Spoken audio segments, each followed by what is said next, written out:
凌云峰的夜，风雪交加，甄嬛高烧不退，神志不清，只记得那个宽厚的怀抱和温热的气息。他以为那是果郡王云里，以为是两人在绝境中互诉衷肠的爱情结晶。可他不知道，那扇被风吹开的门后，藏着怎样惊心动魄的秘密。苏培盛躬身退出的背影，崔槿汐低垂的眼眸，都成了这场棋局里最深的伏笔。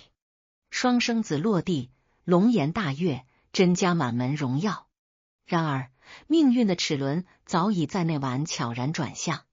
当真相被层层剥开，那个关于血脉、权谋与背叛的秘密，将彻底击碎甄嬛所有的骄傲与幻想。那是雍正3年冬月，凌云峰的雪下得格外大。甘露寺被废，离宫修行，甄嬛以为这辈子就这么在青灯古佛旁了却残生了。她心如死灰，只求个安稳。可这深山古刹，哪里又是净土呢？那日，甄嬛病得极重，寒气入骨，高烧不退，整个人烧得迷迷糊糊，躺在禅房的硬板床上，只觉得浑身像是在火炉里烤着，时而又像是在冰窟窿里冻着。净白师太那个毒妇，不仅不给请大夫，还变着法儿的折腾他，说是要替他驱邪。甄嬛勉强撑着身子，想去井边打点水，却脚下一软，险些栽进井里。就在这时，一双有力的手扶住了她。甄嬛费力地睁开眼，看见了一个穿着亲王常服的身影。那是云里，是果郡王。他在他最落魄的时候，像一束光照进了他的生命。可是那一晚的情形，却有着说不出的怪异。按照云里的性子，若是知道他病成这样，定会不顾一切的守在他身边，衣不解带的照顾。可那晚，甄嬛迷迷糊糊中感觉有人为她喝了药，那药苦涩中带着一丝奇异的甜味。她听到了说话声，压得很低，像是隔着门缝传来的。王爷若是真为了娘娘好，今晚就别留在这里。这是崔槿汐的声音，带着一种甄嬛从未听过的冷静和决绝。苏公公已经安排好了，若是让人瞧见王爷深夜在此，那才是害了娘娘全家。本王只是担心他的身子。那是云里的声音，听起来焦灼万分，却又似乎有些犹豫。王爷放心，奴婢略通医术，苏公公也带了上好的退烧药来。您若是真心，就请回吧。明日一早，皇上就要驾临甘露寺进香。王爷若是在此，万一冲撞了圣驾。后面的话，甄嬛没听清，她只觉得那药进上来了，眼皮重得像灌了铅。在那半梦半醒之间，她感觉有人进了屋子。那人的气息很熟悉，带着一股淡淡的龙涎香和烟草味。不是云里身上那种清冽的松柏香，那是皇上的味道。可那时候的甄嬛心里脑子里装的都是云里，再加上高烧烧坏了脑子，她潜意识里就把那个怀抱当成了云里的。她伸出手，紧紧抓住那人的衣袖，嘴里呢喃着：“云里，别走。”那人身体明显僵硬了一下，随后一只温热的大手附在他的额头上，低声叹了口气：“萱萱，你受苦了。”那声音像极了皇上，可又似乎刻意压低了几分，带着一丝颤抖。那一晚发生了什么，甄嬛记不清了。她只记得那人在天快亮的时候离开了，临走前在他的枕边放了一样东西。等到甄嬛彻底清醒过来，已经是2天后了。她的烧退了，身子虽然还虚弱，但精神好了许多。睁开眼的第一件事就是寻找那个身影。槿汐，昨晚，甄嬛的声音沙哑，眼神里带着一丝羞涩和期待。崔槿汐正在给她拧帕子，闻言手上的动作顿了一下，随即低眉顺眼的笑道：“娘娘是问王爷吗？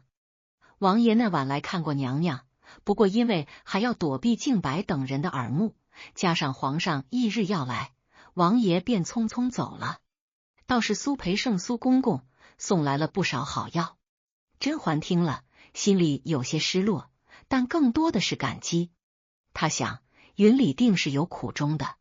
娘娘，昨个皇上来甘露寺进香了。崔槿汐一边伺候他喝水，一边看似随意的说道：“皇上在甘露寺里走了一圈，脸色不太好，似是想起旧人了。”甄嬛的手一抖，水洒出来几滴。皇上来了。那晚，他心里咯噔一下，一种不祥的预感涌上心头。如果皇上那晚就在甘露寺，那云里，那他那晚的胡言乱语，岂不是？皇上可曾发现什么？甄嬛紧张地问道。娘娘放心，崔槿汐把水杯放下，眼神深邃。皇上只是在正殿礼佛，并未往后院来。不过苏公公跟皇上提了几句，说是娘娘在此修行勤勉，身子却亏空的厉害。皇上听了，神色动容，赏赐了不少东西。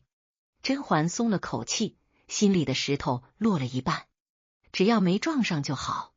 可她没注意到，崔槿汐在转身收拾床铺的时候，悄悄把手里的一个东西塞进了袖口。那是一块明黄色的丝帕，上面绣着五爪金龙，那是只有皇帝才能用的东西。这块帕子是那晚那男人留下的。槿汐捡到了，却没给甄嬛看。苏培盛和崔槿汐这两个人，一个是皇上身边的首领太监，一个是甄嬛最信任的心腹姑姑。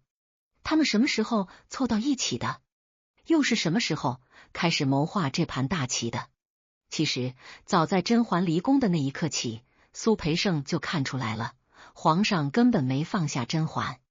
皇上那是死要面子活受罪，心里惦记着，嘴上却硬得很。而苏培盛作为奴才，要想后半生富贵荣华，就得把皇上的心结给解开了，把这位废妃给请回去。崔槿汐呢？她是个聪明人，她知道甄嬛还年轻，这甘露寺不是久留之地，与其在这受尽欺凌，不如回宫去争那一席之地。而回宫的唯一筹码就是皇上的宠爱。可是甄嬛心里只有果郡王，这是最大的障碍。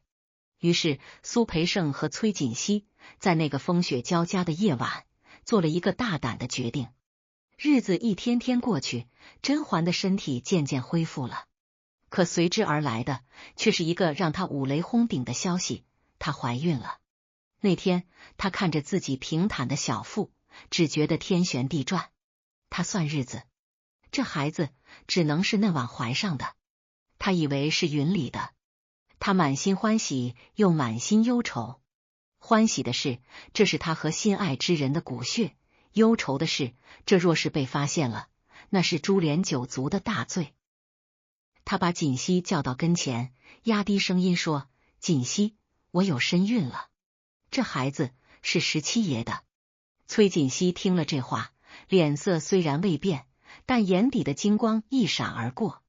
他扑通一声跪在地上，声音有些发颤：“娘娘，此话当真？”“自然是真的，我算过日子。”甄嬛红着脸，咬了咬牙：“我要保住这个孩子。”崔槿汐抬起头，看着甄嬛，眼神复杂到了极点。她在心里叹了口气：“娘娘啊，你真是聪明一世，糊涂一时。那晚皇上确实来过，而且在苏培盛的安排下，在娘娘神志不清的时候，这孩子到底是谁的，恐怕只有天知道。但是崔槿汐不能说，若是说了，甄嬛必死无疑，她自己也得跟着陪葬。现在的局面，唯一的出路就是把这孩子安在皇上的头上，让甄嬛回宫。”“娘娘。”崔槿汐磕了个头，语气变得异常坚定：“若是这孩子是17爷的，那咱们只有死路一条；但若是这孩子是皇上的……”甄嬛猛地抬头，不可置信地看着槿汐：“槿汐，你说什么胡话？皇上怎么会？”“娘娘，那天晚上您高烧不退，王爷确实来过，但也确实走了。”崔槿汐的话里带着几分诱导，娘娘难道没闻到那碗那人身上的味道吗？那龙涎香只有皇上身边才有。苏公公那晚送药来，皇上其实微服私访，也来看过娘娘，只是娘娘病得重，把皇上误认成了王爷。皇上念旧情，便……甄嬛只觉得脑中嗡的一声，一片空白。如果锦汐说的是真的，那晚的男人是皇上，那这孩子……不可能。他明明记得那个怀抱的温度，那分明是云里的提己话，怎么会是那个薄情寡义的皇帝？娘娘，如今只有这一个法子，能让甄家翻身，能保住这孩子，也能保全17爷。崔槿汐的话语像一把锤子，敲打着甄嬛的心。苏公公那边已经打点好了，皇上对娘娘余情未了，只要娘娘点头，咱们就能设计让皇上偶遇娘娘，届时再查出喜脉，这孩子就是皇上的嫡亲骨肉。甄嬛瘫坐在床上，手指死死地扣着床沿，指节发白。她恨皇帝，恨他把自己当纯元皇后的替身，恨他薄情。如今为了家族，为了孩子，甚至为了云里，他竟然要委身于这个他最恨的男人，还要把可能是爱人的孩子认作仇人的骨肉，这讽刺太大了。可是他有的选吗？这便是苏培盛和崔槿汐设下的局中局。苏培盛是个高人，他太了解皇上了。皇上是个极其自负又多疑的人，如果他直接把甄嬛送回宫，皇上会觉得是旧邪，没兴致。可如果是他在甘露寺偶遇旧爱，发现甄嬛对他情深意重，还在这里为他祈福，那就不一样了。更何况还有一个早已布局好的喜当爹的惊喜在等着他。那日，皇上在苏培盛的引路下去了凌云峰。甄嬛精心打扮了一番，却又不失出家人的清雅。她跪在佛前，手里拿着一串佛珠，那是云里送给她的。皇上推门进来，看见的就是这样一个清丽脱俗、楚楚可怜的甄嬛。轩轩一声呼唤，道尽了万千心事。甄嬛回过头，眼眶含泪，欲语还休。那一刻，皇上心里的那根弦彻底断了。他不顾身份，一把将甄嬛揽入怀中，一切都顺理成章。当温实出来把脉，恭喜皇上娘娘有喜的时候，皇上的脸上绽放出了久违的笑容。他觉得自己宝刀未老，觉得自己在这深山古刹里又找回了失去的爱情。而甄嬛站在一旁，脸上挂着得体的微笑，心却像掉进了冰窟窿里。他看着皇上那喜形于色的样子，心里暗暗发誓，为了肚子里的孩子，为了云里，他必须演好这场戏。他要利用这个男人爬上权力的顶峰，保护他想保护的人。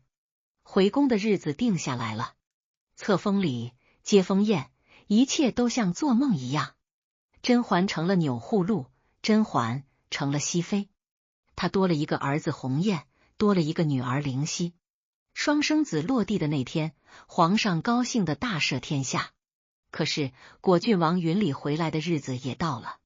云里奉旨去边疆巡视，回来的时候正好赶上双生子的满月酒。宴席上，云里看着那2个孩子，眼神里满是慈爱和温柔。他端着酒杯，手微微颤抖。甄嬛坐在皇上身边，看着云里，心里像针扎一样疼。他想告诉他，这是你的孩子，可是他不能。苏培盛就在旁边站着，皇上的眼睛正盯着他，满朝文武都在看着。他只能笑，笑的脸都僵了。17弟，来，抱抱你的侄子。皇上心情大好，招手让云里过来。云里走上前，从宫女手里接过鸿雁。小家伙正好奇地睁着眼睛，也不认生，冲着云里咧嘴一笑。云里的心都要化了。他看着那孩子的眉眼，越看越觉得像甄嬛，甚至有些像自己。17弟，你看这孩子眉眼间是不是很有精神？皇上在一旁说道，满脸都是当父亲的得意。云里强忍着眼眶里的泪水，点了点头。皇兄说的是，鸿雁阿哥天资聪颖，将来定是大清的栋梁。苏培盛站在角落里，冷眼看着这一幕，嘴角勾起一抹不易察觉的冷笑。这出戏演得真好。皇上以为儿子是自己的，王爷以为儿子是自己的，甄嬛也以为儿子是王爷的，只有他和锦汐知道这其中的弯弯绕绕。不，也许还不止这些。后宫的日子比以前更难熬了。皇后虽然被架空了，但她在暗处的眼睛时刻盯着甄嬛。祺贵人、安陵容一个个都不是省油的灯，尤其是那个祺贵人，总在皇上耳边吹枕边风，说双生子的日子有问题，说甄嬛在甘露寺不清不白。甄嬛步步为营，一个个的收拾了这些敌人。可是他发现苏培盛对他的态度变了。以前苏培盛是皇上的奴才，对他客气，那是因为他是宠妃。现在苏培盛看他的眼神总带着一种深意，仿佛在看一个共犯。有时候甄嬛处理一些棘手的事情，苏培盛会不着痕迹的帮一把，甚至有些不该让皇上知道的事，苏培盛也会帮他隐瞒。甄嬛是个聪明人，她渐渐察觉到了不对劲。苏培盛为什么要这么做？仅仅是因为他和锦汐对食吗？这日，甄嬛把锦汐叫到了密室。锦汐，你跟我说实话，苏培盛手里到底有没有我的把柄？甄嬛开门见山。崔锦汐正在给甄嬛剥葡萄，闻言手一停，葡萄掉在了盘子里。她抬起头，眼神闪烁，娘娘何出此言？苏公公是皇上身边的人，帮娘娘也是帮他自己。不对。甄嬛摇了摇头，目光如炬，他帮的太多了，甚至在有些事上，他像是早就知道会发生什么一样。比如那晚凌云峰，还有双生子的日子。甄嬛突然停住了，一个可怕的念头在她脑海里闪过。锦汐，那晚皇上真的在凌云峰待了一整晚吗？崔锦汐避开了甄嬛的视线，低声道：娘娘，这些陈年旧事还提他做什么？如今您已经是太后之下万人之上的熹贵妃了，鸿雁和阿哥也健康长大，这不就是最好的结果吗？最好的结果？甄嬛冷笑一声，若是这结果建立在谎言之上呢？若是苏培盛手里握着能让我万劫不复的证据呢？甄嬛站起身，低视着崔锦汐，我总觉得苏培盛太过自信了，他好像笃定皇上不会动他，也笃定我不会动他。他在害怕什么？还是在隐瞒什么？崔锦汐沉默了许久，最后叹了口气：娘娘，有些事不知道比知道好。苏公公确实有些秘密，但他绝对不会害娘娘，因为害了娘娘，就是害了我，也会害了他自己。秘密？甄嬛抓住了这个词，什么秘密？崔锦汐摇了摇头，再不肯多说。甄嬛心里的疑云越来越重，她决定自己查。甄嬛开始留意苏培盛的行踪，她发现苏培盛经常去一个地方，宫里的如意馆，那是皇上存放画像和秘档的地方。而且苏培盛每次从如意馆出来，脸色都有些凝重。终于有一天，甄嬛抓住了机会。苏培盛奉旨出宫办事，要在宫外待2天。甄嬛借口要查阅先朝的礼制，带着心腹去了如意馆。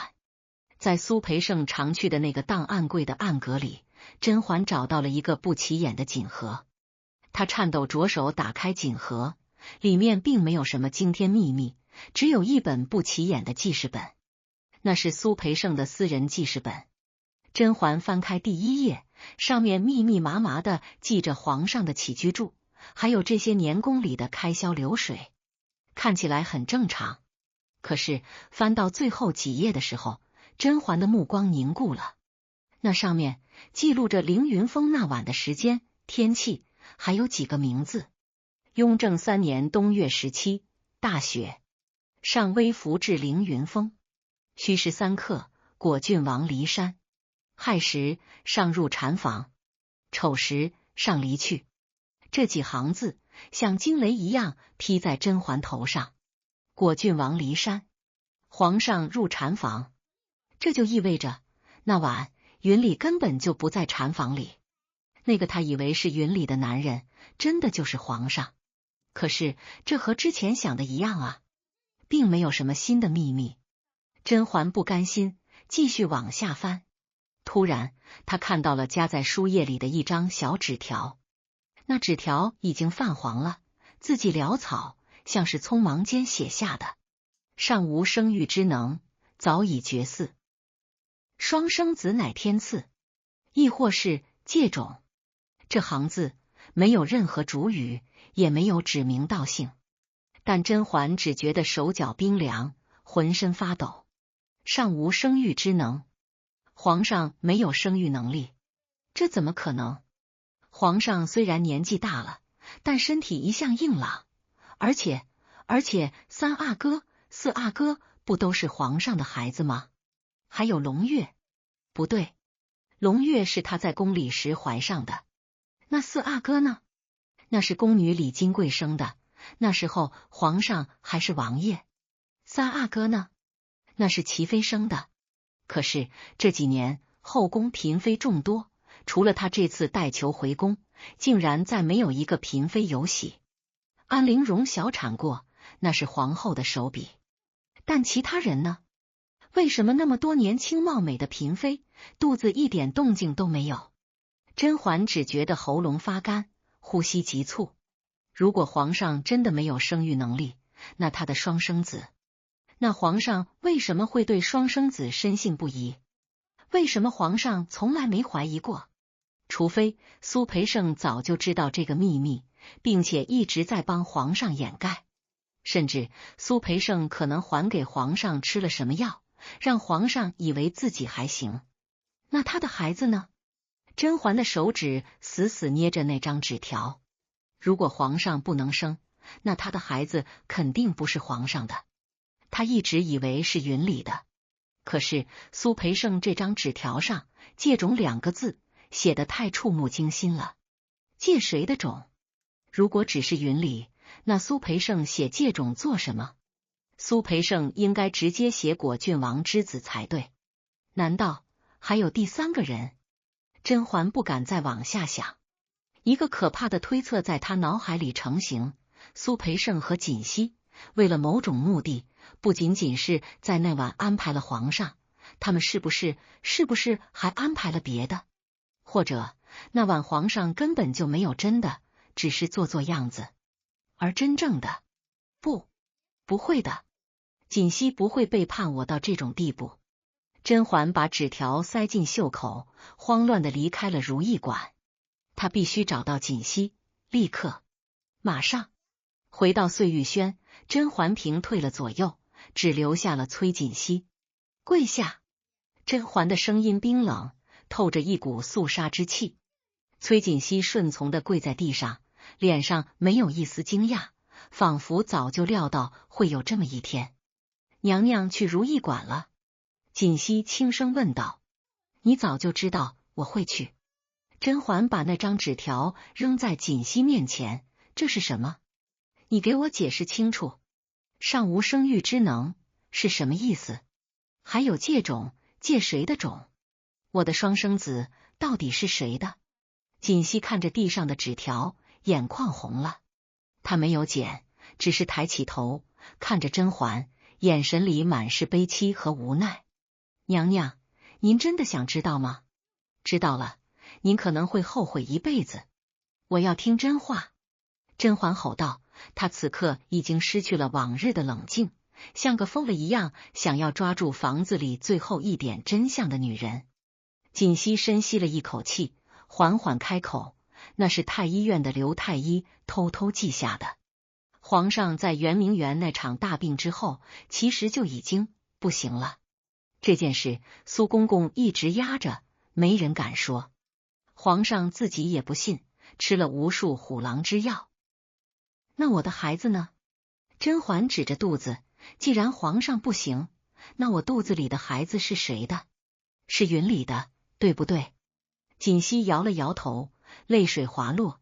娘娘，那晚王爷确实被苏公公支走了，皇上也确实去了。可是皇上那时候吃了太多的药，根本就不能人事。甄嬛愣住了。皇上去您房里，只是为了看看您，解解相思之苦。他在您身边躺了一宿，仅此而已。锦汐的声音颤抖着。可是娘娘您那晚发烧，一直喊着冷，苏公公给皇上喝了酒，也给娘娘喂了药。那种药有些特殊。特殊？什么特殊？甄嬛的心跳几乎停止了。那种药能让人产生幻觉，也能让人身体发热，难以自持。锦汐闭上了眼睛。娘娘，那晚禅房里其实不止皇上一个人。还有谁？甄嬛上前一步，死死抓住锦汐的肩膀，指甲都要陷进肉里。就在这时，门外突然传来一阵急促的脚步声，一个小太监慌慌张张的跑进来。娘娘，不好了！苏公公，他在慎刑司被带走了，说是有人告发他和崔姑姑对食，还偷到宫中密档。皇上大怒，正在审讯。甄嬛浑身一震，松开了手。苏培盛被抓了。苏公公走之前，让我给娘娘带一句话。那小太监趴在地上，瑟瑟发抖。他说：“双生子的生父是谁不重要，重要的是，只要娘娘守住秘密，这大清的江山以后就是娘娘儿子的。若是娘娘去慎刑司救他，那就是鱼死网破，大家都要死。”甄嬛只觉得天旋地转。苏培盛这是在威胁他，还是在保护他？那晚到底发生了什么？苏培盛手里到底有什么底牌，敢这么跟熹贵妃叫板？还有，那晚除了皇上，进过禅房的人到底是谁？锦汐看着甄嬛苍白的脸，突然流着泪说了一句：“娘娘，别查了，苏公公也是为了您好。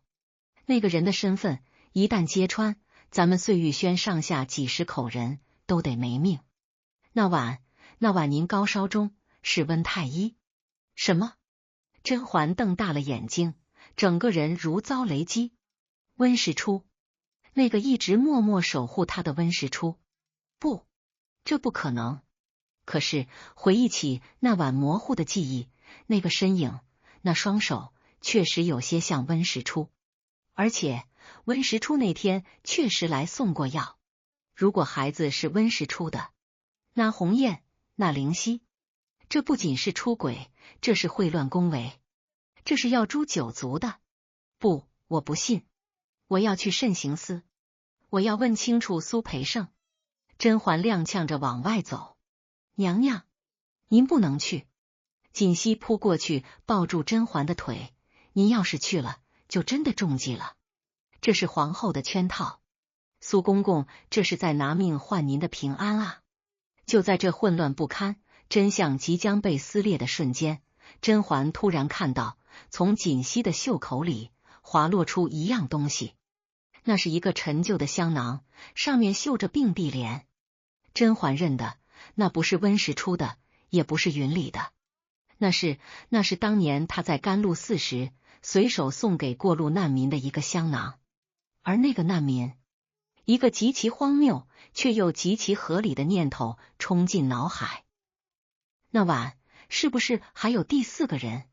慎刑司那边传来消息，苏培盛在受刑，但他咬死什么都不说，只是一直在念叨着为了皇上，为了娘娘。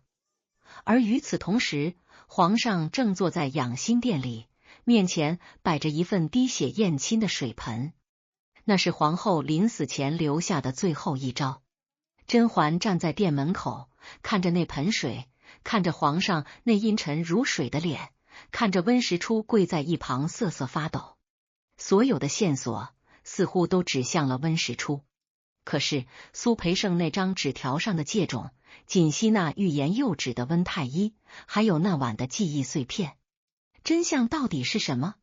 就在皇上拿起银针，准备刺破鸿雁手指的那一刻，甄嬛突然大喊一声：“皇上，不可！”她冲进去，挡在鸿雁面前。怎么，爱妃心虚了？皇上看着她，眼神里不再是往日的温情，而是满满的猜忌和冷酷。甄嬛看着这个她伺候了半辈子的男人，看着这个可能根本就没有生育能力的男人，突然笑了起来。臣妾心虚，臣妾只是不想让皇上后悔。后悔什么？后悔知道真相后，发现自己亲手杀了自己的亲骨肉，或者是发现这宫里根本就没有人给皇上戴绿帽子，只有皇上自己的身子不中用。甄嬛这句话是赌命。皇上脸色瞬间煞白，手中的银针哐当一声掉在地上。就在这死一般的寂静中，苏培盛浑身是血的被拖了上来，他手里死死攥着一样东西，那是从宫外带来的所谓证据。他看着甄嬛，嘴唇动了动，无声的说了2个字。甄嬛看懂了那2个字，那2个字不是温实初，不是云里，甚至不是皇上，那是一个名字，一个让甄嬛这辈子都想不到，却又能解释一切荒谬的名字。苏培盛咽气前的那个眼神，充满了诡异和解脱。他死了，死无对证，但那个名字像一颗毒种子，在甄嬛心里疯狂生长。他转头看向跪在一旁一直低着头的温实初，又看了看站在高台上的那个冷面的皇帝，最后他的目光落在了自己最信任的姑姑崔槿汐的脸上。槿汐正看着苏培盛的尸体，眼神里流露出的竟然不是悲伤，而是一种深深的恐惧和解脱。这时候皇上颤抖着声音问：“苏培盛，刚才说什么？”甄嬛深吸一口气，她知道接下来她要说出的答案将彻底改变这后宫的格局，也将揭开那晚凌云峰最不堪的真相。她说：“双生子的父亲是……”甄嬛看着槿汐，看着槿汐眼里闪过的一丝决绝。甄嬛突然明白了什么，猛地回头看向那个一直被视为隆重的鸿雁，反而像极了一个人，一个一直在她身边，她最熟悉却从未防备过的人。甄嬛感到一阵窒息，她颤抖着伸出手，指向了那个人。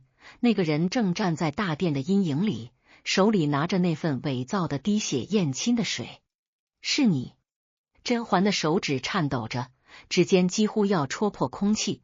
她指的方向不是温实初，也不是跪在地上的任何一个人，而是那个一直缩在角落里，手里端着滴血验亲水盆的太医院判张太医。那个平日里唯唯诺诺，看似毫不起眼的老好人。是你！甄嬛的声音沙哑，却透着一股决绝。苏培盛临死前口型说的那个名字是张弥。张太医！此言一出，满殿皆惊。皇上的目光猛地扫向张太医，眼神如鹰隼般锐利。张弥，熹贵妃此言何意？张太医吓得手中的水盆咣当一声摔在地上，浑浊的水流了一地。他慌忙跪下磕头，额头瞬间渗出了血。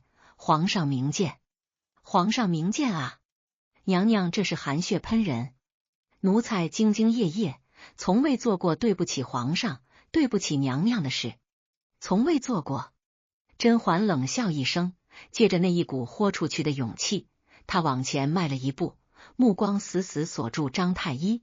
若要人不知，除非己莫为。苏公公那张纸条上写得清楚，借种2字并非是指谁与我不轨，而是指你张太医借着给皇上调理身体的名义，行那偷天换日之实。甄嬛是在赌苏培盛留下的线索不仅仅是那个口型，更赌这张太医心里有鬼。果然，张太医听到调理身体4个字时，眼珠子明显的收缩了一下，整个人僵在原地。皇上，甄嬛转身面向皇上，眼眶含泪，神情却无比坚定。臣妾在凌云峰那晚高烧不退，神志不清，但臣妾记得那晚确实有人进来过。臣妾一直以为是果郡王，后来又以为是皇上。可今日苏培盛的线索让臣妾恍然大悟，那晚给臣妾喂药的人手上有很浓的艾草味，那是常年在此类汤药中浸泡才有的味道。而张太医，你是太医院里最擅长用艾草入药的。这当然是甄嬛临场发挥的谎言，但她需要把这个怀疑坐实。温实初此刻也反应过来，他虽不知真相，但他知道必须配合甄嬛。他立刻磕头道：皇上，微臣也记得那日去凌云峰给娘娘看病时，曾发现娘娘体内有一股奇怪的药力，当时微臣以为是风寒所致，如今想来，那药性霸道，似是有人强行催动了娘娘的气血。这张太医却是精通此道。皇上的脸色阴沉的可怕，他虽然多疑，但他更在乎自己的身体和尊严。如果说甄嬛出轨，他绿了帽子，那是家丑；但如果说这张太医在药上动了手脚，欺骗了他，那就是欺君大罪，更是对他男性尊严的践踏。张弥！皇上怒喝一声，一脚踢翻了面前的案几，你给朕老实交代，朕的身体是不是你在捣鬼？那晚在凌云峰，是不是你给朕下的药？张太医浑身筛糠，他知道事情败露了。苏培盛那个老狐狸，平时闷不吭声，竟然在最后关头留了这么一手。他原本以为苏培盛一死，所有秘密都会烂在肚子里，没想到，皇上饶命！皇上饶命啊！张太医崩溃大哭，既然被揭穿，他也不敢再隐瞒。是皇后娘娘，是皇后指使奴才这么做的。皇后！皇上愣住了。皇后已经被废，幽禁景仁宫，怎么还能指使？不是现在的皇后。甄嬛突然开口，脑海中闪过那个已经死去多年的女人，纯元皇后，或者是更早的宫闱秘闻，是当年的旧事，对吗？张太医抬起头，老泪纵横，像是卸下了背负多年的重担。皇上，奴才罪该万死。当年纯元皇后难产去世后，您一度身体抱恙，那时候先帝还在，宫中局势复杂。皇后，也就是现在的太后，为了让您顺利继位，为了让您看起来身体康健，能够绵延子嗣，便让奴才给您用了一种秘药。秘药？皇上眉头紧锁。那药名为阳元丹，看似能让人精神焕发，实则是透支精血。张太医颤抖着说，这药用了之后，表面上看雄风不减，但实际上精元早已亏空。所以您在圆明园那场大病之后，其实就已经很难再有子嗣了。这个真相如同一道晴天霹雳，劈在皇上的天灵盖上。他这一生追求文治武功，追求子嗣绵延，尤其是到了晚年，更是对皇嗣执着到了病态的地步。可如今告诉他，这一切都是假的，都是他最信任的母亲和臣子联手编织的谎言。那凌云峰那晚呢？甄嬛紧追不舍，这才是关键。那晚是怎么回事？张太医擦了把眼泪。那晚苏公公为了帮您回宫，也为了帮皇上解开心结，特意安排了皇上微服私访。皇上那时候身体其实已经很虚弱了，苏公公私下找奴才要了一颗回春丹，那是虎狼之药，能让皇上在短时间内恢复精力。说到这里，张太医顿了顿，看了一眼皇上的脸色，继续说道，但奴才没想到，那晚皇上喝了酒，又见了娘娘，情绪激动。那要笑过猛了。皇上在娘娘房里待了一晚，其实皇上并没有真的与娘娘圆房。皇上的脸色瞬间变得惨白，又瞬间涨得通红。这简直是他这辈子听过最大的羞辱。那孩子呢？既然朕不行，那熹贵妃肚子里的孩子是谁的？皇上咆哮着，手已经按在了腰间的佩剑上。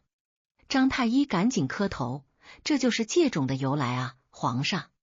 那晚皇上睡着后，娘娘高烧不退，嘴里喊着云里的名字。苏公公为了让这事有个了结，为了让娘娘能名正言顺的回宫，也为了让皇上有喜当爹的快乐，便设计了一个局。什么局？苏公公知道娘娘心里有人，也知道这孩子若不是皇上的，迟早是个祸害。但他更知道皇上这一生太孤独了，需要个孩子来寄托。所以他利用了那晚的混乱，让皇上以为自己行了，让娘娘以为是梦。至于孩子，张太医抬起头，眼神诡异地看向甄嬛：“娘娘，您那晚高烧，可曾记得有一个穿着亲王服饰的人在黑暗中抱住了您？”甄嬛心头一震，那个怀抱，那个温度，那人是……甄嬛不敢置信，那是苏公公找来的一个死士，身形酷似果郡王。张太医说道：“苏公公这是在赌娘娘会为了保全甄家和腹中孩子，认下这个孩子是皇上的。若是被皇上发现了，苏公公便推说是娘娘出轨，一死了之；若是没发现，这孩子便是阿哥。皇上有了后，娘娘有了依靠，苏公公也保全了皇家的颜面。”一席话听得在场的所有人目瞪口呆。原来这一切的一切都是苏培盛在下这盘大棋。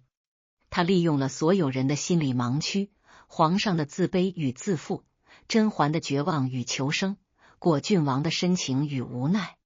他用一个死士借了一个种，给了皇上一个儿子，给了甄嬛一个未来。但这其中最残酷的真相是，鸿雁和灵犀确实不是皇上的骨肉，甚至可能连果郡王的都不是，而是一个不知名死士的后代。当然，也不排除那晚皇上真的一时奇迹发生了，或者……但此刻真相已经不重要了，重要的是这层窗户纸捅破了，该怎么收场？养心殿内死一般的寂静，皇上瘫坐在龙椅上，仿佛瞬间苍老了10岁。他看着自己的双手，这就是他引以为傲的大清江山，这就是他费尽心机得来的皇嗣，竟然是一场彻头彻尾的骗局。好啊！皇上突然大笑起来，笑声凄厉。苏培盛，好个忠心耿耿的苏培盛，朕真是没看错人。他这是拿朕的江山社稷在开玩笑。甄嬛跪在地上，眼泪止不住的流。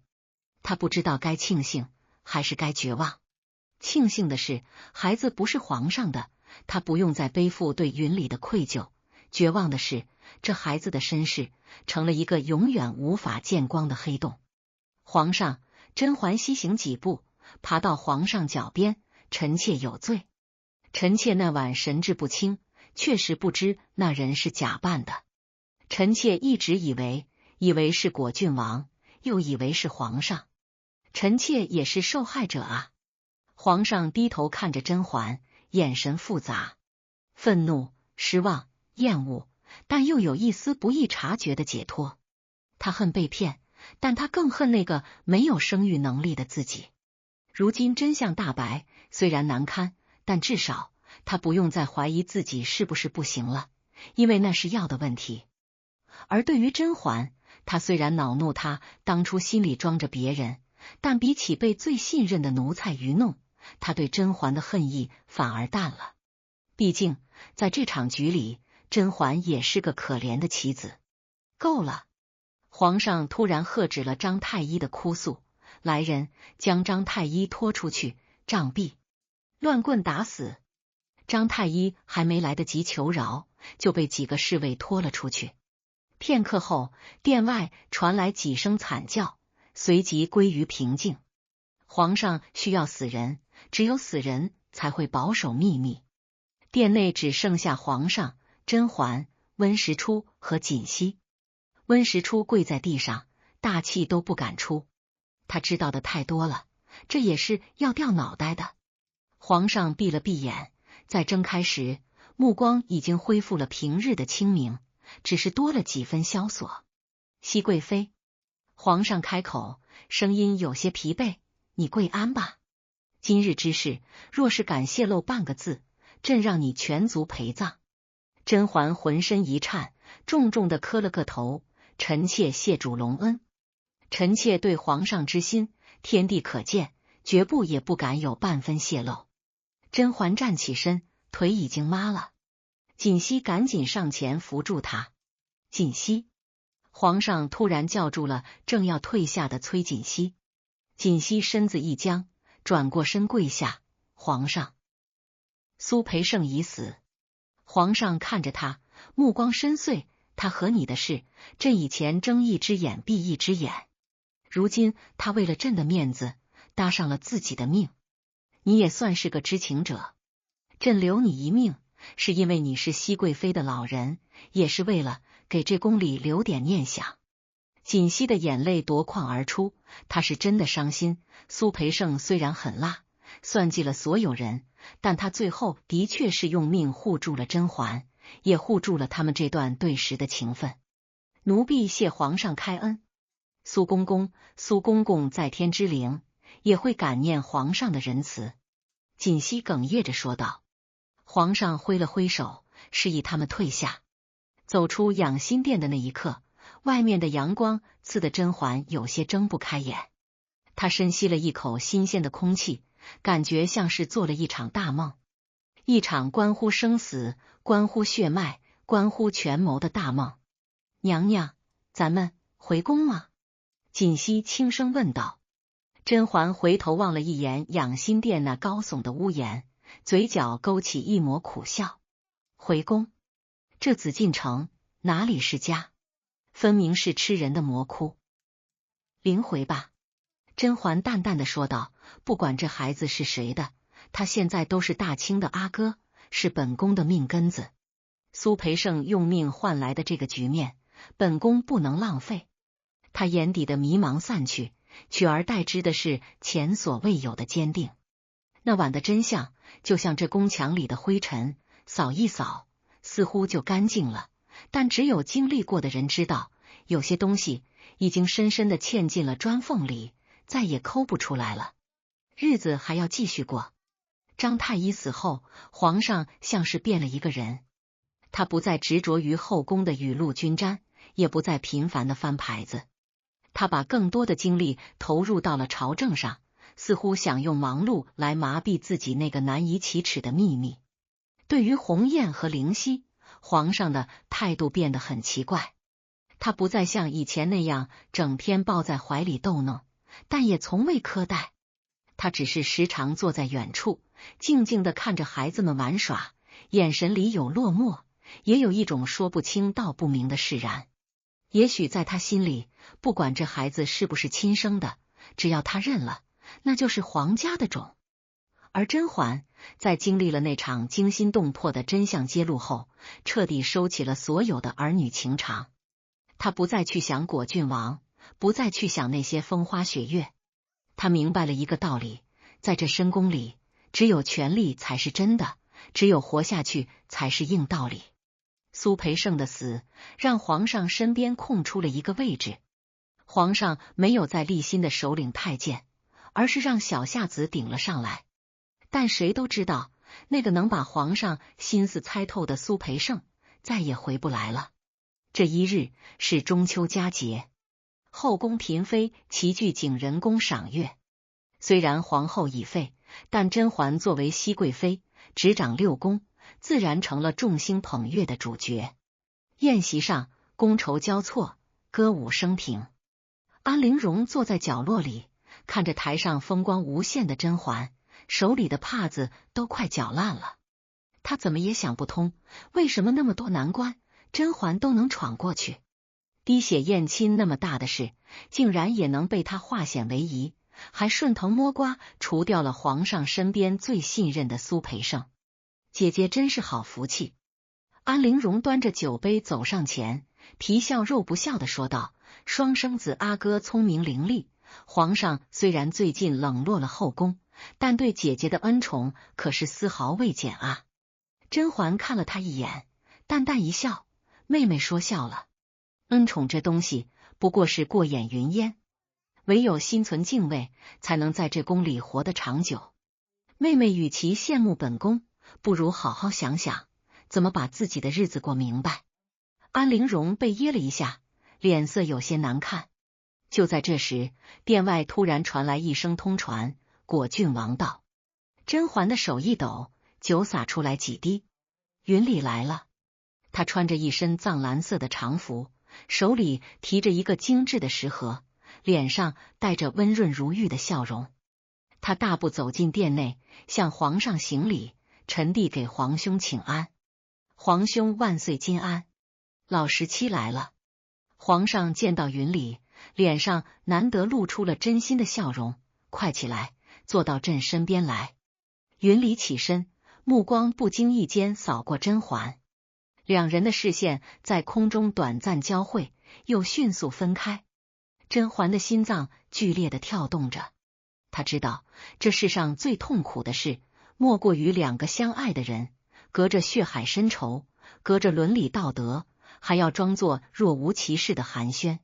“皇兄，这是臣弟特意从边关带回来的烈酒，名为醉生梦死。”云里打开食盒，一股浓烈的酒香扑鼻而来。“臣弟以此酒祝皇兄身体康健，大清国运昌隆。”皇上闻着酒香，哈哈大笑：“好一个醉生梦死！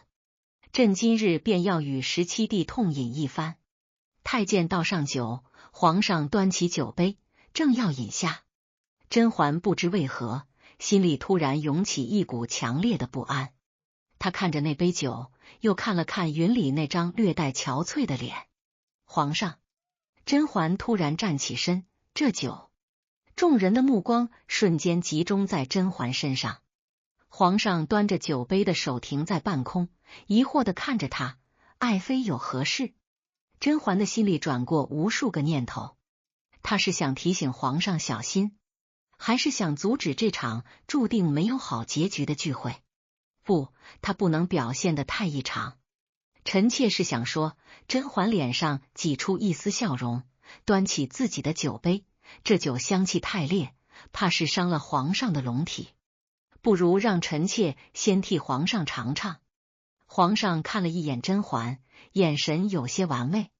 自从那日之后，他对甄嬛总是带着一种审视，但他很快笑了笑，放下了酒杯：“爱妃有心了。不过这是老17的一片心意，朕岂能不领情？来，大家共饮此杯。”说完，皇上仰头一饮而尽，云里也举起酒杯一饮而尽。甄嬛看着这一幕，心里那种不安的感觉越来越强烈。她端起酒杯，浅尝了一口，酒很辣，辣得嗓子生疼。宴会继续进行，皇上似乎很高兴，喝了不少酒，脸都红了。云里也喝了不少，但他似乎酒量极好，依然神色如常。夜深了，宴席散去，皇上有些醉意，甄嬛扶着他回养心殿休息。云里跟在后面，说是送皇兄。到了养心殿门口，皇上突然停下脚步，转身看着云里：“老17。”皇上的声音有些含糊，眼神却异常清明：“你实话告诉朕，你恨朕吗？”云里一愣，随即低下头：“皇兄何出此言？臣弟对皇兄只有忠心，绝无怨恨。”“没有怨恨。”皇上突然笑了，笑得有些凄凉：“朕信你，朕信你是个重情重义的人。可是有些东西不是你想留就能留住的，比如这皇位，比如这缘分。”皇上转过头，看了一眼身边的甄嬛，又看了看云里。朕累了，有些事朕不想再追究了。皇上摆了摆手，你们都跪安吧，朕要歇息了。说完，皇上转身进了大殿，留下甄嬛和云里站在寒风中，两人相对无言。许久，云里开口了，声音低沉：“熹贵妃，保重。”说完，他转身就要走。云里，甄嬛忍不住叫住了他。云里停下脚步，没有回头。娘娘自重。甄嬛看着他的背影，眼泪在眼眶里打转。他有千言万语想说，想告诉他那晚的真相，想告诉他孩子的事，想说他其实从来没有背叛过他。可是话到嘴边，却变成了一句：照顾好自己。云里的背影僵了一下，随即大步离去。看着云里消失在夜色中，甄嬛突然觉得心里空荡荡的。她知道，这辈子她和云里之间隔着的不仅仅是那堵高高的宫墙，还有无数个谎言和秘密。时间过得飞快，转眼又是3年。这3年里，后宫似乎平静了许多。皇上年纪大了，身体每况愈下，朝政大多交给了果郡王和几位大臣处理。关于皇嗣的流言蜚语，也随着时间的流逝渐渐销声匿迹。鸿雁渐渐长大，生得眉清目秀，聪明伶俐。皇上对他虽然不像从前那样溺爱，但也算得上用心栽培。只是皇上再也没有提起过立太子的事。甄嬛在这3年里变得越来越沉稳，她不再参与后宫的争斗，而是把所有的心思都花在了培养孩子和辅佐皇上处理政务上。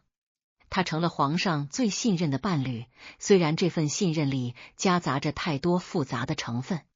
直到那一年的冬天，皇上的病突然加重了，太医们束手无策，只能开些温补的方子吊着命。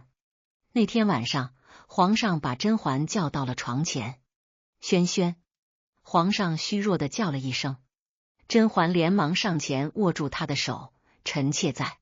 皇上看着他，浑浊的眼睛里闪过一丝光亮。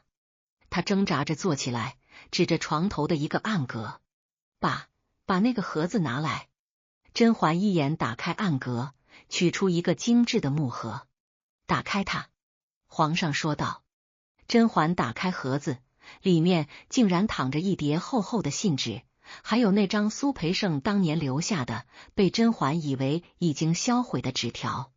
甄嬛大惊失色：“皇上，这……”皇上苦笑了一声：“朕早就找到了。苏培盛死后，朕清理他的遗物时，发现了这东西的拓本。朕一直留着，不是为了要你的命，而是为了提醒自己，这辈子朕到底输在了哪里。”甄嬛跪在床边，浑身发抖。她不知道皇上接下来要做什么，是刺死他，还是废了他？别怕。皇上轻轻摸了摸他的头发，动作轻柔的像是在触碰一件易碎的瓷器。朕不怪你，朕这辈子算计过太多人，也被太多人算计，到头来朕才发现，朕最在意的竟然是那段在凌云峰的虚假情分。皇上，甄嬛的眼泪夺眶而出。那晚，朕其实是有感觉的。皇上断断续续地说：“朕知道那个人不是朕，朕也知道你可能以为是老17，但朕当时太虚荣了，朕太想证明自己行了，所以朕装作不知道。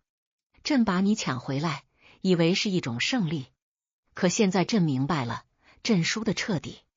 朕输给了自己的自卑，输给了你的心。”皇上的话让甄嬛的心房彻底崩塌。她没想到皇上其实什么都知道，他一直在陪着演戏，演一场大清皇帝的最后尊严。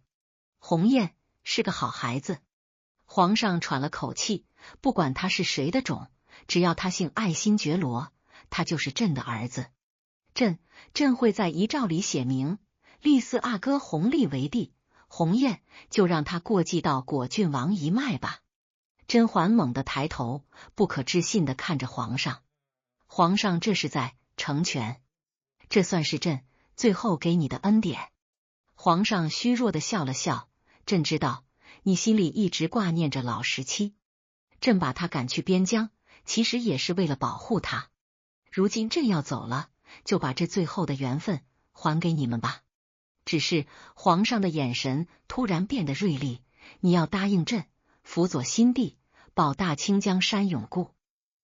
这后宫的血雨腥风，朕看腻了，也不想再让你经历第2次。臣妾遵旨。甄嬛重重地磕了个头，泣不成声。当天夜里，皇上驾崩于养心殿，遗诏公布，举国哀悼。4阿哥弘历继位，改元乾隆，尊甄嬛为圣母皇太后。而最让人意想不到的是，遗诏中竟真有一笔，将6阿哥弘彦过继给果郡王允礼，承袭果郡王一脉的香火。乾隆元年春，圆明园的杏花开得正艳，甄嬛坐在杏花树下，看着不远处的鸿雁和灵犀在草地上奔跑嬉戏。鸿雁已经长得高高瘦瘦，眉眼间越来越像允礼，而允礼此刻正站在不远处，微笑着看着孩子们。自从皇上驾崩，鸿雁过继之后，允礼便被新帝尊为皇叔父，虽然没了实权，但也得了个逍遥自在。娘，看风筝！鸿雁兴奋地举着一只蝴蝶风筝跑过来。甄嬛笑着接过风筝，帮他理了理线，慢点跑，别摔着。允礼缓缓走过来，站在甄嬛身侧。两人之间不再是君臣，也不再是禁忌的叔嫂，而是这世上最亲近的亲人。不，太后娘娘，今日风大，还是多穿件衣裳吧。允礼的声音依旧温润，只是多了几分沧桑。甄嬛抬起头，看着这张魂牵梦绕的脸，嘴角微微上扬。允礼，如今咱们之间不必再论那些虚礼了。皇上，先帝已经去了，那些前尘往事也都随风散了。允礼点了点头，眼眶有些发红。是啊，都过去了。四哥是个重情义的人，这份遗诏，我原以为是他最后的算计，没想到竟是他最后的放手。他也是个可怜人。甄嬛叹了口气，这一生困在皇位里，从未真正快乐过，最后能想通，也算是解脱了。花儿，允礼轻轻唤了一声这个名字，这是这么多年后他第一次敢在阳光下这样唤他。往后余生，我会好好照顾鸿雁，也会好好守着你。甄嬛看着他，眼泪含在眼眶里，却笑得无比灿烂。好。一阵风吹过，杏花纷纷扬扬的落下，落了两人满身。崔槿汐站在回廊下，看着这一幕，脸上也露出了欣慰的笑容。他手里拿着一件披风，那是苏培盛生前最喜欢的样式。苏公公，您看到了吗？槿汐在心里默默念道，这大概就是您当初想求的那个结局吧。虽然过程曲折了些，虽然手段狠了些，但最终这宫里的人都有了归处。苏培盛当初设下的那个圈套，那个充满了谎言和算计的凌云峰之夜，最终竟然成了成全所有人的契机。皇上得到了他想要的体面和后代，名义上的；甄嬛得到了他想要的安稳和爱人；允礼得到了儿子和自由，而大清也得到了一个合格的继承人。这或许就是命运最好的安排。时光荏苒，岁月如梭，乾隆盛世，天下太平。作为太后，甄嬛在后宫中度过了她平静而尊贵的晚年。她不再过问前朝之事，也不再插手后宫争斗。她把所有的精力都花在了教导子孙、礼佛修身之上。鸿雁长大后，果真成了一个温文尔雅的王爷。他不像先帝那样多疑猜忌，也不像其他皇子那样争权夺利。